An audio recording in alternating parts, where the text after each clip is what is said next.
Kitu ninachojua, Mungu huwa anasema na watu wake, lakini sisi ni wakaidi kusikia sauti ya Mungu. Nisikilize na kupa siri. Pale mahali ambapo ulichomwa na mwiba, pana miiba mingine ambayo we hauijui. Yaani, yule aliyekuumiza bado hajatoa silaha zake zote za kukuumiza wewe.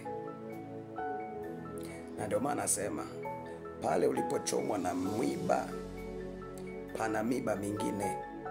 Maana yake pale ni kichaka cha miiba. Kwa hiyo pana mwiba mwingine. Sasa ni wewe kumkaribisha aliyekuchoma kwenye moyo wako tena na kumpa nafasi kwenye moyo wako tena.